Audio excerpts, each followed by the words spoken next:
Sir ಹೇಳಿ sir, ಈಗ Vishwanath sir ಅವ್ರ ಮನೆಗೆ ಭೇಟಿಗೆ ಬಂದಿದ್ರಿ.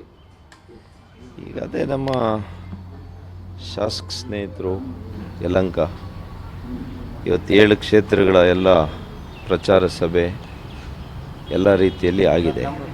ಇನ್ನೂ ಕೂಡ ಯಲಹಂಕದಲ್ಲಿ ಇನ್ನೂ ಪ್ರಾರಂಭ ಮಾಡಲಿಕ್ಕೆ ಆಗಲಿಲ್ಲ. ಈಗಾಗಲೇ ತಮಗೆಲ್ಲ ಗೊತ್ತಿರೋ ಹಂಗೆ ಅವರು ಸ್ವಲ್ಪ ಬೇಸರದಲ್ಲಿದ್ದರು. ಇವತ್ತು ಅವ್ರ ಮನೇಲಿದ್ದಾರೆ ಅಂತ ಹೇಳಿದರು, ಅದಕ್ಕೆ ನಾನು ಬಂದಿದ್ದೆ.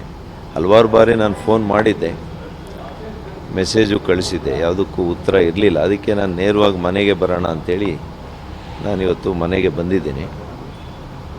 ವಾಚ್ಮ್ಯಾನ್ ಅವರೆಲ್ಲ ಇಲ್ಲ ಅಂತ ಹೇಳ್ತಾ ಇದ್ದಾರೆ. ಇನ್ನೂ ಒಂದೆರಡು ಸಲ ಪ್ರಯತ್ನ ಮಾಡ್ತೀನಿ, ಕನ್ವಿನ್ಸ್ ಮಾಡಲಿಕ್ಕೆ ಪ್ರಯತ್ನ ಮಾಡ್ತೀನಿ.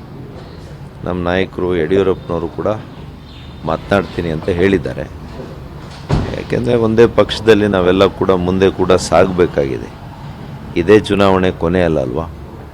ಹಾಗಾಗಿ ಒಂದು ಪಕ್ಷದ ಸಿದ್ಧಾಂತ, ಪಕ್ಷದ ವರಿಷ್ಠ ತೀರ್ಮಾನಕ್ಕೆ ನೀವು ಪೋಷಕರಾಗಲು ಕಾಯುತ್ತಿದ್ದೀರಾ? ಚಿಂತಿಸದಿರಿ. ಓಯಾಸಿಸ್ ಫರ್ಟಿಲಿಟಿ 90,000 ದಂಪತಿಗಳ ಜೀವನದಲ್ಲಿ ಸಂತೋಷವನ್ನು ತಂದಿದೆ. 7825893601ಗೆ ಕರೆ ಮಾಡಿ ಅತ್ಯದ್ಭುತ ರಿಯಾಯಿತಿ ಪಡೆಯಿರಿ ಹಾಗೂ ಎಲ್ಲರಿಗೂ ಗುಡ್ ನ್ಯೂಸ್ ಕೊಡಿ. ನಾವೆಲ್ಲ ಕೂಡ ಭದ್ರಾಗಿ ಅವರ ಸಹಕಾರವನ್ನು ಕೂಡ ತೆಗೆದುಕೊಳ್ಳಿಕ್ಕೆ ನಾನು ಬಂದಿದ್ದೆ. ಈಗ 2ನೇ ತಾರೀಕು ಅಮಿತ್ ಶಾ ಅವರು ಬರ್ತಾ ಇದ್ದಾರೆ ಬೆಂಗಳೂರಿಗೆ. ಆ ನಿಟ್ಟಿನಲ್ಲಿ ಎಲ್ಲ ಶ್ರಮನ ನಾವು ಬಗೆಹರಿಸ್ತೀವಿ ಅಂಥೇಳಿ ಯಡಿಯೂರಪ್ಪ ಅವರು ಎಲ್ಲರೂ ಸಹ ಹೇಳಿರ್ತಕ್ಕಂಥದ್ದು.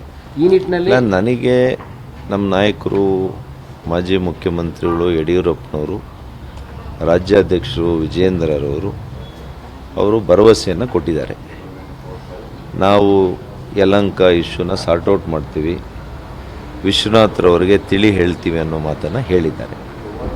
ಹಾಗಾಗಿ ಬಹುಶಃ ಅವರು ಒಂದೆರಡು ದಿವಸದಲ್ಲಿ ಅಂತ ಕಳೆದ 5-6 ದಿವಸದಿಂದ ಹೇಳ್ತಾ ಇದ್ದಾರೆ.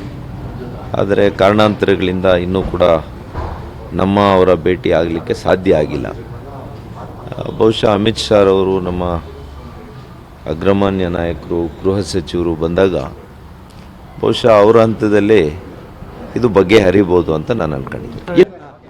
ಸರ್ ಹೇಳಿ ಸರ್, ಈಗ ವಿಶ್ವನಾಥ್ ಸರ್ ಅವ್ರ ಮನೆಗೆ ಭೇಟಿಗೆ ಬಂದಿದ್ರಿ.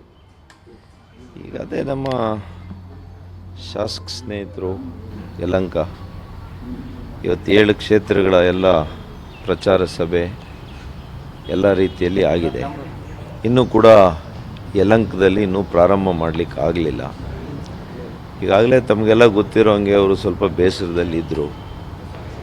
ಇವತ್ತು ಅವ್ರ ಮನೇಲಿದ್ದಾರೆ ಅಂತ ಹೇಳಿದರು, ಅದಕ್ಕೆ ನಾನು ಬಂದಿದ್ದೆ. ಹಲವಾರು ಬಾರಿ ನಾನು ಫೋನ್ ಮಾಡಿದ್ದೆ, ಮೆಸೇಜು ಕಳಿಸಿದ್ದೆ, ಯಾವುದಕ್ಕೂ ಉತ್ತರ ಇರಲಿಲ್ಲ. ಅದಕ್ಕೆ ನಾನು ನೇರವಾಗಿ ಮನೆಗೆ ಬರೋಣ ಅಂಥೇಳಿ ನಾನಿವತ್ತು ಮನೆಗೆ ಬಂದಿದ್ದೀನಿ. ವಾಚ್ಮ್ಯಾನ್ ಅವರೆಲ್ಲ ಇಲ್ಲ ಅಂತ ಹೇಳ್ತಾ ಇದ್ದಾರೆ.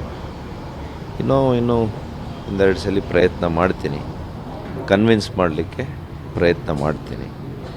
ನಮ್ಮ ನಾಯಕರು ಯಡಿಯೂರಪ್ಪನವರು ಕೂಡ ಮಾತನಾಡ್ತೀನಿ ಅಂತ ಹೇಳಿದ್ದಾರೆ. ಯಾಕೆಂದರೆ ಒಂದೇ ಪಕ್ಷದಲ್ಲಿ ನಾವೆಲ್ಲ ಕೂಡ ಮುಂದೆ ಕೂಡ ಸಾಗಬೇಕಾಗಿದೆ. ಇದೇ ಚುನಾವಣೆ ಕೊನೆಯಲ್ಲ ಅಲ್ವಾ? ಹಾಗಾಗಿ ಒಂದು ಪಕ್ಷದ ಸಿದ್ಧಾಂತ, ಪಕ್ಷದ ವರಿಷ್ಠ ತೀರ್ಮಾನಕ್ಕೆ ನಾವೆಲ್ಲ ಕೂಡ ಭದ್ರಾಗಿ ಅವರ ಸಹಕಾರವನ್ನು ಕೂಡ ತೆಗೆದುಕೊಳ್ಳಿಕ್ಕೆ ನಾನು ಬಂದಿದ್ದೆ. ಈಗ 2ನೇ ತಾರೀಕು ಅಮಿತ್ ಶಾ ಅವರು ಬರ್ತಾ ಇದ್ದಾರೆ ಬೆಂಗಳೂರಿಗೆ. ಆ ನಿಟ್ಟಿನಲ್ಲಿ ಎಲ್ಲ ಶ್ರಮನ ನಾವು ಬಗೆಹರಿಸ್ತೀವಿ ಅಂಥೇಳಿ ಯಡಿಯೂರಪ್ಪ ಅವರು ಎಲ್ಲರೂ ಸಹ ಹೇಳಿರ್ತಕ್ಕಂಥದ್ದು.